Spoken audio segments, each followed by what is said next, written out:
Result के बाद ये वीडियो बड़ा वायरल हो, पहले आप वीडियो देखो फिर उसके बाद बात करते हैं। दिखाओ दिखाओ। ये तो होता रहता है। ये तो होता रहता है। देश आप लोगों को देख रहा है। वैसे आप लोग मेहनत बहुत की है, लेकिन गजब क्रिएटिविटी बाबा, जिसने भी बनाया सैल्यूट है बॉस। लेकिन गजब बेइज्जती। चिड़िया दाना चुगती है, पंछी गीत गाते हैं, सूरज पूरब। Hey guys and hello everyone, welcome back another video. तो कैसे हैं आप सब? उम्मीद करता हूं अच्छे होंगे। आज की जो वीडियो हम देखने वाले हैं, मोदी जी ने एक ज़बरदस्त किस्म का क्लीन स्वीप किया है अपनी अगेंस्ट पार्टियों को, स्पेशली राहुल जी को। तो आज हम देखने वाले हैं इस वीडियो को। वीडियो काफ़ी ज़्यादा इंटरेस्टिंग और मज़ेदार होने वाली है। तो चलिए देख लेते हैं स्क्रीन वाला चैनल की ये वीडियो। तो वीडियो काफ़ी अमेजिंग और मज़ेदार होगी। तो चलिए वॉच करते हैं। स्टार्ट। रिजल्ट के बाद ये वीडियो बड़ा वायरल हो, पहले आप वीडियो देखो फिर उसके बाद बात करते हैं। दिखाओ दिखाओ। ये तो होता रहता है। ये तो होता रहता है। देश आप लोगों को देख रहा है। वैसे आप लोग मेहनत बहुत की है, लेकिन गजब क्रिएटिविटी बाबा, जिसने भी बनाया सैल्यूट है बॉस। लेकिन गजब बेइज्जती। चिड़िया दाना चुगती है, पंछी गीत गाते हैं, सूरज पूरब से उगता है, उसी तरह कांग्रेस पार्टी चुनाव हारती है। 4 राज्यों में विधानसभा चुनाव के नतीजे आ चुके हैं और कांग्रेस अच्छे बच्चे की तरह 4 में से 3 राज्यों में चुनाव हारकर पहली फुर्सत में घर जा चुकी है। वैसे कुछ लोगों का कहना है कि 3 राज्यों में चुनाव हराकर बीजेपी ने कांग्रेस पर बड़ा एहसान किया है, क्योंकि अगर गलती से कांग्रेस फिर से राजस्थान और छत्तीसगढ़ जीत जाती तो ये बेशर्म सवाल फिर से उनके सामने खड़ा हो जाता कि इन राज्यों में सीएम किसको बनाएं। क्योंकि अगर वो राजस्थान में गहलोत को सीएम बनाती तो सचिन पायलट नाराज हो जाते, पायलट को बनाती तो गहलोत अपने चंपुओं को छू बोलकर राहुल गांधी के ऊपर छोड़ देते। गलती से छत्तीसगढ़ में जीत जाते तो टीएस सिंहदेव कहते कि अब की बार तो हम ही सीएम बनेंगे। सीएम बनने के नाम पर सिंहदेव भूपेश बघेल बुरी तरह से आपस में लड़ते, दोनों नाराज हो जाते, नाराज होकर राहुल गांधी के पास जाते और राहुल गांधी ये बोलकर उन्हें वहां से दौड़ा देते कि निकलो यहाँ से, तुम्हें सीएम बनने की पड़ी और यहाँ 2 घंटे से मेरा लूडो में 6 नहीं आ रहा है। खत्म। कुल मिलाकर एक आधा इलेक्शन जीतने के चक्कर में राहुल बाबा के दिन रात का चैन छिन जाता। कभी वो वीडियो गेम खेल रहे होते तो लोग उन्हें अपनी सरकार के कैबिनेट फॉर्मेशन को लेकर डिस्टर्ब करते। वो थाईलैंड की धार्मिक यात्रा पर जाने वाले होते तो लोग उन्हें याद दिलाते कि बाबा बाबू उस दिन तो छत्तीसगढ़ में शपथ ग्रहण समारोह है। ये सुनते ही बाबा का मूड खराब हो जाता और वो गुस्से में आकर ये कह देते कि यार तुम लोग मुझे यूं डिस्टर्ब करोगे ना तो मैं आगे से कांग्रेस को कोई भी चुनाव नहीं जितवाऊंगा। ये सुनते ही सामने खड़े कांग्रेस कार्यकर्ता की हंसी छूट जाती और इसके बाद वो कार्यकर्ता और राहुल बाबा दोनों आधे घंटे तक खूब हंसते। काफी बढ़िया रोस्ट करते हैं यार ये पार्टी। बेवकूफी पर हंसकर राहुल बाबा शर्मिंदा हो जाते, लेकिन ऊपर वाला राहुल बाबा को यूं एम्बैरेस नहीं करना चाहता था, इसीलिए उसने छत्तीसगढ़ से लेकर मध्य प्रदेश और राजस्थान तक पार्टी का सुपड़ा साफ करके राहुल बाबा को इस शर्मिंदगी से बचा लिया है। इसलिए अब वो बड़े आराम से वीकेंड पर एनिमल और सैम बहादुर देख सकते हैं। इसी तरह अगर पार्टी मध्य प्रदेश में हार गई तो कमलनाथ साहब के लिए भी इससे अच्छी बात और क्या हो सकती है। सुना है पूरे इलेक्शन में कमलनाथ जी 10 बजे रैली करने घर से निकलते थे और 1 बजे वापस आ जाते थे। 1 सेकंड, 1 बजे का मतलब ये नहीं रात के 1 बजे, दोपहर के 1 बजे।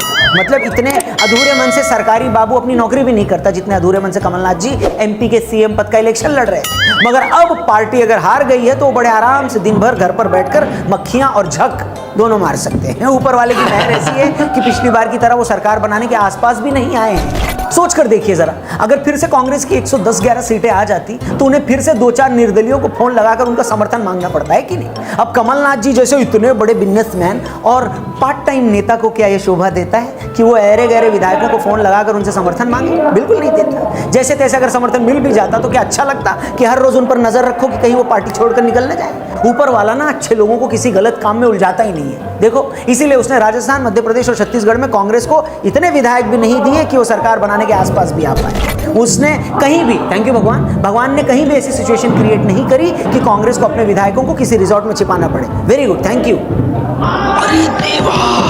अब क्या कांग्रेस जैसी अच्छे घरों की पार्टी को ये शोभा देता कि वो चोर उचक्कों की तरह अपने विधायकों को दुनिया से छिपाती फिरे? नहीं ना। इसलिए जो होता है अच्छे के लिए होता है। अब कांग्रेस 4 में से 3 राज्य बुरी तरह हार गई है तो उसके पास फुल टाइम है लोकसभा चुनाव पर फोकस करने की, ठीक है। अगर कांग्रेस चुनाव जीत जाती ना तो इंडिया अलायंस में भी टेंशन बढ़ जाती। कांग्रेस बाकी पार्टियों को ज्यादा सीटें न देती, इससे वो पार्टियां नाराज हो जाती और अलायंस खतरे में आ जाता। कांग्रेस के इन इलेक्शन में हारने के बाद इंडिया अलायंस क्रिकेट की लैंग्वेज में एसोसिएट कंट्रीज का एक क्लब बन गया है। कैसे समझाता हूं? अगर जेडीयू की औकात इस अलायंस में जिम्बाब्वे की है, अखिलेश की हैसियत इसमें आयरलैंड की है, लालू की पार्टी श्रीलंका जैसी है, तो कांग्रेस भी इन चुनाव के बाद युगांडा जैसी हो गई है। अब जब ये सारी एक साथ मैच खेलने बैठेंगे, क्या एग्जांपल दिए यार इसमें। कांग्रेस वाले अब जैसे ही कुछ बोलने लगेंगे तो बाकी पार्टियां एमपी राजस्थान में हुई उनकी पिटाई का वीडियो दिखाकर उनसे बोलेंगी, अम्मा यार तुम तो चुप ही बैठो।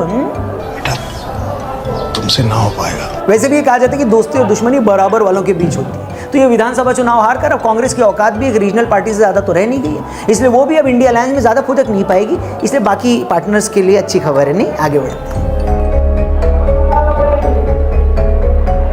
तो दोस्तों ये थी कल आए रिजल्ट पर थोड़ी मौज, थोड़ी मस्ती, थोड़ा रोस्ट। अब थोड़ा सीरियस हो जाते हैं। वीडियो ध्यान से देखिएगा, पसंद आए तो दोस्तों यारों रिश्तेदारों से जरूर शेयर करिएगा। बड़ी मेहनत से हम वीडियो बनाते हैं तो आपका एक शेयर भी हमारे लिए बहुत ज़्यादा मायने रखता है, तो प्लीज़ जरूर शेयर करिएगा। और सीरियस बात जो मैं कह रहा था वो ये है कि इन चुनावों के नतीजों के साथ एक नहीं कई चीज़ें फिर से प्रूव हो गई।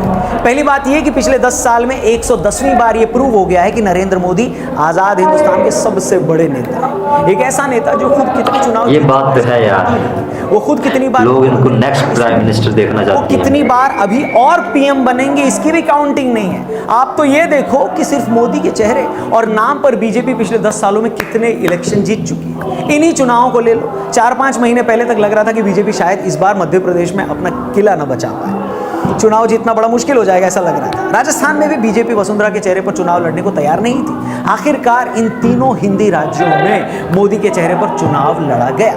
मोदी जी ने हर जगह जाकर कहा कि मैं आपको मोदी गारंटी देता हूं कि आप हमें चुनिए और काम होगा। मोदी गारंटी एक ऐसा शब्द बन गया जिसने एक वक्त एमपी में हार रही बीजेपी को राज्य में 2/3 सीटें जितवा दी। मोदी गारंटी एक ऐसा रामबाण शब्द बन गया कि बीजेपी राजस्थान में बिना कोई सीएम प्रोजेक्ट किए ही आराम से सत्ता में आ गई। और मोदी जी का ही जलवा था कि जिस छत्तीसगढ़ के लिए किसी ने सोचा भी नहीं था कि बीजेपी वहां पर भी सत्ता में आ सकती है, वहां भी जीत गई। बेशक मध्य प्रदेश में मामा जी की खुद की छवि भी अच्छी थी। उन्होंने खासतौर पर महिलाओं के लिए अच्छी बड़ी योजनाएं चलाई, वो योजनाएं भी काफी पॉपुलर हुई। महिलाओं को हर महीने पेंशन या भत्ता की पॉलिसी भी खासी लोकप्रिय हुई। मगर इन सब बातों के ऊपर सिक्का तो मोदी जी के चेहरे का ही चला। वो सिक्का चला, मोदी जी का सिक्का दुनिया में चल रहा है। 20 साल से सत्ता में होने के बावजूद फिर से सत्ता में आ गई। और अगर आज बीजेपी इतनी बड़ी बनी है और कांग्रेस लगातार श्रिंक हुई है तो उसके पीछे भी एक वजह है। आप देख लीजिए, बीजेपी जिस स्टेट में एक बार सत्ता में आती है वो फिर वहां दोबारा रिपीट करती है। गुजरात का एग्जांपल हमारे सामने है, बीजेपी 25 साल से वहां से जीत रही है। यूपी का उदाहरण ले लीजिए, यूपी जैसे बड़े स्टेट में बीजेपी लगातार 2 बार जीत गई है। एमपी में बीजेपी 20 साल से नहीं हारी है। उत्तराखंड में भी बीजेपी ने रिपीट किया। वहीं कांग्रेस या तो चुनाव जीत नहीं रही, अगर जीत रही है तो वो छत्तीसगढ़ जैसे छोटे स्टेट को भी होल्ड नहीं कर रही। आखिरी बार कांग्रेस ने 2011 में असम में खुद को रिपीट किया था। खुद को दोबारा न रिपीट कर पाने के पीछे गवर्नेंस तो इशू है ही। एक रीजन ये भी है कि जहां कहीं कांग्रेस पार्टी पावर में आई वहां भी ये लोग आपस में लड़ते रहे और यंग लीडर्स को मौका नहीं दिया गया, जैसे पिछली बार राजस्थान और मध्य प्रदेश में। एमपी में कांग्रेस को ज्योतिरादित्य सिंधिया को सीएम बनाना चाहिए था, मगर वहां नहीं बनाया तो उन्होंने पार्टी तोड़ दी और फिर मध्य प्रदेश में कांग्रेस की सरकार भी चली गई। राजस्थान में 5 साल तक गहलोत और सचिन पायलट लड़ते रहे, सरेआम एक दूसरे को भला बुरा कहते रहे। छत्तीसगढ़ में मुख्यमंत्री भूपेश बघेल और वहां के मिनिस्टर टीएस सिंहदेव भी सारा टाइम कलेश करते रहे। ऊपर से आज कांग्रेस की सेंट्रल लीडरशिप भी इतनी पावरफुल नहीं है कि वो किसी से भी अपनी बात मनवा पाए। जो हाल है वो आपके सामने। आपको याद होगा कैसे कांग्रेस ने अशोक गहलोत को पार्टी का अध्यक्ष बनाने का फैसला किया था, मगर गहलोत के सपोर्टर्स ने बगावत की क्योंकि उन्हें पता था कि इसके बाद गहलोत को राजस्थान के सीएम पद से हटा दिया जाएगा। अब गहलोत पावरफुल रीजनल लीडर हैं, इसलिए गांधी परिवार भी डर गया और अपना फैसला वापस ले लिया। तीसरी बात जो कांग्रेस को इन चुनावों में ले डूबी वो थी उनका एरोगेंस, उनका घमंड। ये घमंड कांग्रेस की पुरानी बीमारी। अब इन लोगों ने इंडिया अलायंस बना तो लिया, मगर कांग्रेस ने इन स्टेट इलेक्शन में इंडिया अलायंस की किसी पार्टी को साथ में नहीं लिया, उनका साथ नहीं दिया, क्योंकि कांग्रेस को घमंड हो गया था कि अभी तो हमने कर्नाटक और हिमाचल के इलेक्शन जीता है, हमें एमपी और राजस्थान जैसे स्टेट में इन पार्टियों की क्या जरूरत है। याद होगा आपको कमलनाथ जी की एक वीडियो वायरल हुई जहां पर उन्होंने अखिलेश के बारे में कहा था कि अखिलेश है, वीडियो तो दिखा दो। अखिलेश यादव ने आरोप लगाया कि हमने भी बोला। अरे भाई छोड़ो अखिलेश। डिसरिस्पेक्टफुल था भाई साहब। इसी तरह की बात जेडीयू के केसी त्यागी जी ने कांग्रेस को लेकर कही। उन्होंने कहा कि कांग्रेस ने इंडिया अलायंस की किसी पार्टी को पूछा तक नहीं, और यही कांग्रेस की बड़ी मिस्टेक थी, उनकी बड़ी चूक थी। अगर कांग्रेस को ये लगता था कि ये तीनों हिंदी स्टेट तो हमारा स्ट्रांग होल्ड है, हमें इनमें इन छोटी पार्टियों की क्या ही जरूरत, तो ये उनकी गलती थी। अरे भैया, इन स्टेट में अगर वो पार्टियां छोटी हैं तो बहुत सारी ऐसी स्टेट हैं जहां पर ये पार्टियां बड़ी हैं, आप कुछ भी नहीं।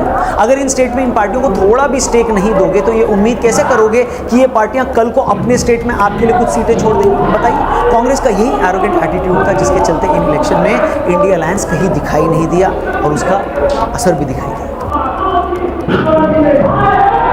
और सबसे बड़ी और आखिरी बात, लोकसभा इलेक्शन में 6 महीने का टाइम भी नहीं रह गया, मगर अभी तक पब्लिक को यह नहीं पता चला है कि कांग्रेस या इंडिया अलायंस की आइडियोलॉजी क्या है। इंडिया अलायंस के बहुत सारे लोगों ने इल्जाम लगाया कि कमलनाथ और कांग्रेस के कुछ लीडर्स मध्य प्रदेश में सॉफ्ट हिंदुत्व की पॉलिटिक्स कर रहे थे। वहीं इसी इंडिया अलायंस की साउथ की कुछ पार्टियां और उनके लीडर्स लगातार सनातन धर्म को गाली दे रहे थे। अब भैया, आज की पॉलिटिक्स कोई 30 साल पुरानी पॉलिटिक्स तो है नहीं। आज तो गांव-गांव में लोगों के पास मोबाइल फोन है, सबको पता चल जाता है कि कौन सी पार्टी किसके साथ जुड़ी है, कौन सा नेता क्या बयान दे रहा है। अब एक तरफ बीजेपी है जिसे 100% क्लैरिटी है कि हमें हिंदुत्व की पॉलिटिक्स करनी है, राजनीति करनी है। हिंदुत्व की राजनीति करने का मतलब ये नहीं कि किसी दूसरे धर्म को गाली देना या उसे नीचा दिखाना है। इसका सीधा मतलब है कि सनातन धर्म का सम्मान करना है, फिर चाहे वो उज्जैन से लेकर काशी तक धार्मिक कॉरिडोर बनाने की बात हो, अपने त्योहारों को धूमधाम से मनाना हो, अयोध्या में राम मंदिर का निर्माण हो, काशी मथुरा के मंदिरों को वापस पाने की लड़ाई हो। बीजेपी को अच्छे से पता है कि उसकी राजनीति क्या है, और यही बात उसके समर्थकों, मतलब वोटर्स और सपोर्टर्स दोनों को भी पता है। मगर कांग्रेस और उसका इंडिया अलायंस आज भी बहुत कंफ्यूज है कि उसे आखिर करना क्या है। क्या उसे सॉफ्ट हिंदुत्व की राजनीति करनी है? क्या उसे सेक्युलरिज्म के नाम पर सनातन के विरोध की राजनीति करनी है? क्या उसे अल्पसंख्यकों के तुष्टीकरण की राजनीति करनी है? उनका अब तक इस पर कोई स्टैंड क्लियर नहीं है। यही वजह है कि आज भी बहुत सारे लोग इस वजह से उनसे रिलेट नहीं करते या